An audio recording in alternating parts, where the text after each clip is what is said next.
Welcome to Book Chat. This short film, made by the Open University, is designed to support you in sharing books with children conversationally, enjoyably, and effectively. As you'll know, there are lots of ways to chat about books, and during this reading of A House That Once Was by Julie Fogliano and Lane Smith, you'll hear our top tips. 1.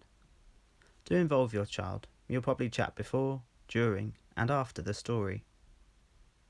2. Pause often and let your child ponder over the pages. They might notice a bird who appears on several, for instance. 3.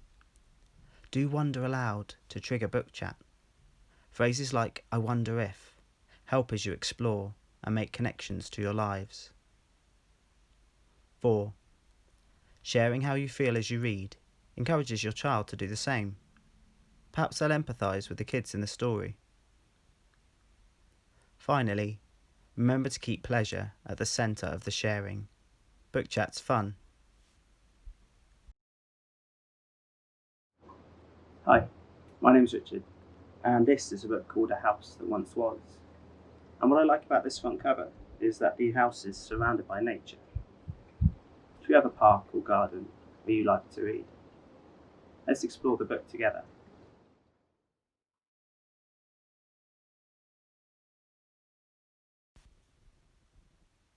Ah, look, a bird sitting on top of some of the books.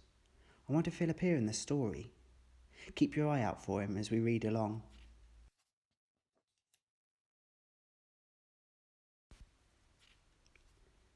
A House That Once Was, written by Julie Fogliano, illustrated by Lane Smith. Deep in the woods is a house, just a house that once was but now isn't a home. At the top of a hill sits the house that is leaning, a house that once wasn't, but now it is peeling, a house that was once painted blue.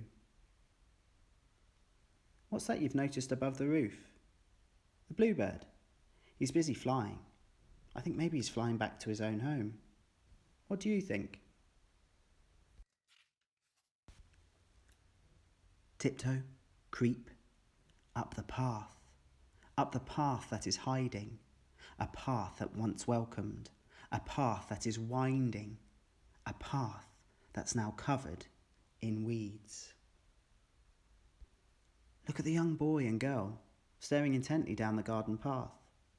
Look at all the weeds, the bugs, the insects all around them. Oh, there's that bird again. I wonder if he lives in this house.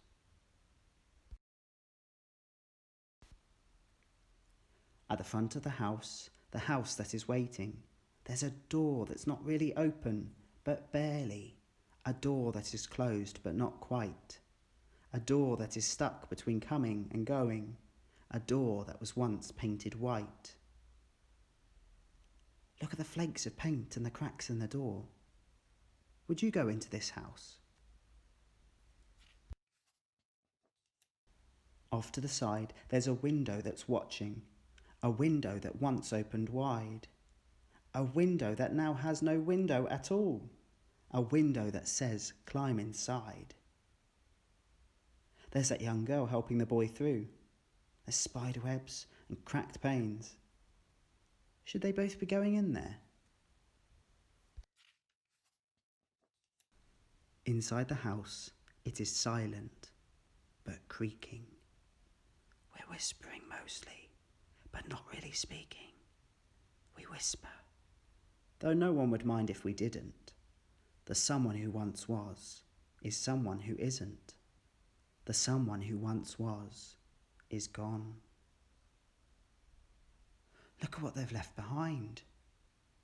Can you spot some clues as to who lived in this house before? Ah, you found some broken records, a pet bowl, some toys. Perhaps this person liked to travel. Oh look, a mouse poking its head through a portrait. I wonder if the photo in the frame is of the owner of the house. What do you think?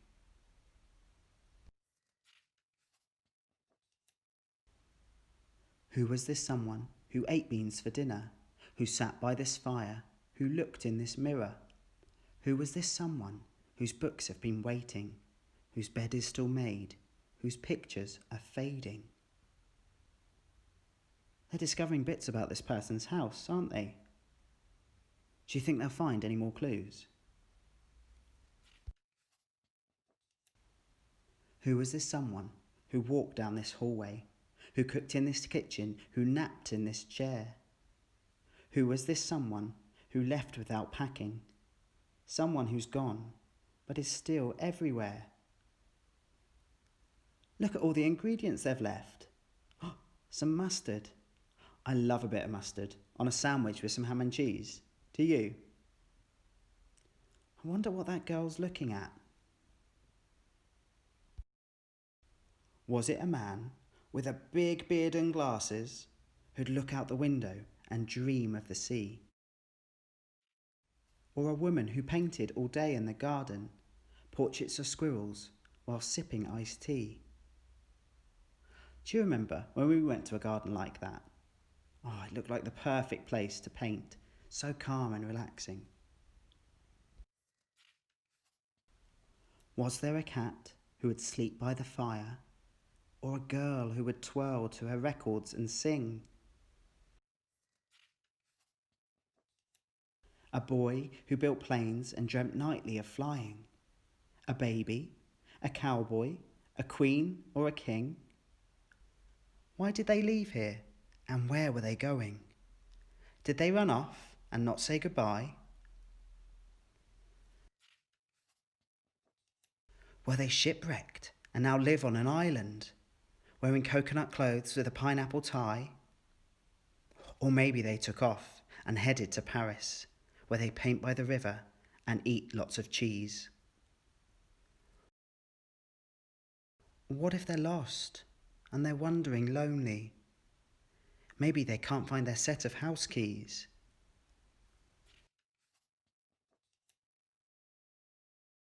And maybe the house is still waiting there for them, waiting to hear their key turn in the door, waiting for voices to bounce down the hallway, waiting for someone to come sweep the floor. Perhaps that boy is thinking about what the house was like. Look at the trees cracking through the house, poking through the roof.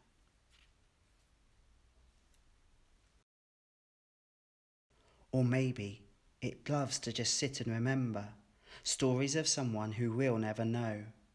And maybe it likes it out there in the forest, with the trees coming in where the roof used to go. Oh, did you notice a small family of birds? I wonder if this is their home now. Where's that girl going with a pot of beans? So back through the window we climb as we wonder, back down the path that is tangled with thorn. Back to a house where our dinner is waiting, back to a home that is cosy and warm. It's very different to their house they've just been in. Ah, look, there's that can of beans, filled with some bright, colourful flowers. They look very familiar, don't you think?